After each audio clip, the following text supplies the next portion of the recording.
Саламатсыздар ма? Шалқар аудандық Сары Батақұлы атындағы мәдениет үйі жанында тұрған бұл бюст қазақ музыкасын зерттеуші ғалым, сазгер, өнертану ғылымының академигі Ахмет Қуанұлы Жұбановтың құрметіне қойылған.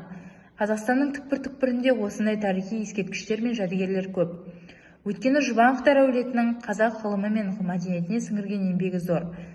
Бір әулеттен 6 профессор мен академиктің шығуы сізге қызықты ма?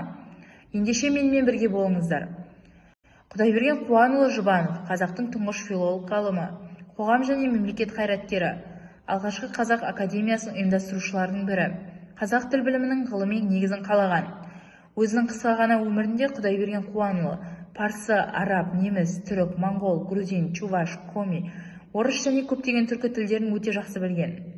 Бала кезінен нағашы атасы Тағыберген Жамашұлымен бірге алаш көшбасшыларының жиналысына қатысқан. Құдайберген Жұбанов олардың идеяларын терең түсініп, кейінірек өзі де Қазақ Алаш, Көсем газеттері мен Қызғалдақ журналына Шекті және Қараша бала деген бүркеншек атпен жарияланды.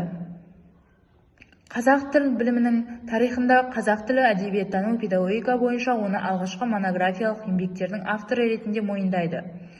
Құдайберген Жұбанов еңбектері үшін түркі тілдерінің мәселесінде зерттеудің салыстырмалы тарихи әдісі тән. Ғалымның қазақ тілі мен әдебиетке арналған 89 еңбегі баспаға басылған. Өкінішке орай 16 еңбегі жоғалып кеткен. 1937 жылдың 19 қарашасында халық жауы деген жаламен тұтқындалып, 1938 жылдың 25 ақпанында қоғам қайраткерлерін жаппай атудың ең бірінші күні атылған. 1957 жылдың қазанының 3 күні еш қылмысы болмағандықтан ақталған.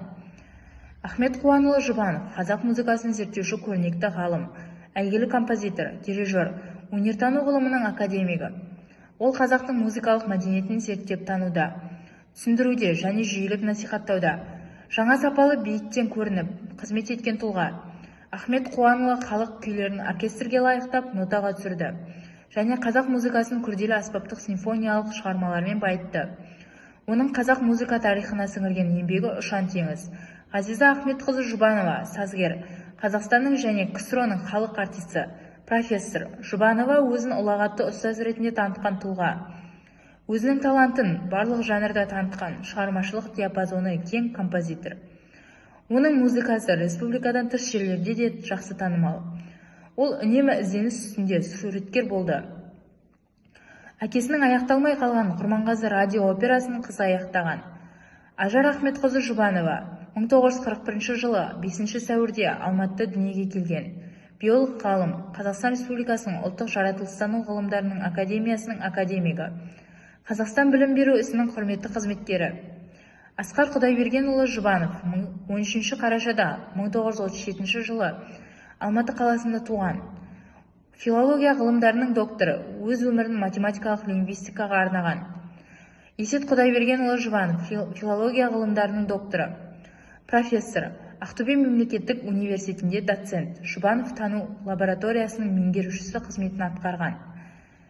Негізгі ғылыми зерттеу жұмыстары қазақ эпостарының тілін, әдеби тіл тарихын талдауға арналған. Жұбановтар бүгінде қазақ елінде ғана емес, ЮНЕСКО әлемінде танымал тұлғалар. Ғылымға қосқан үлесін насихаттау мен өнегелі өмірін үлгі тұту бізге шамшырақ.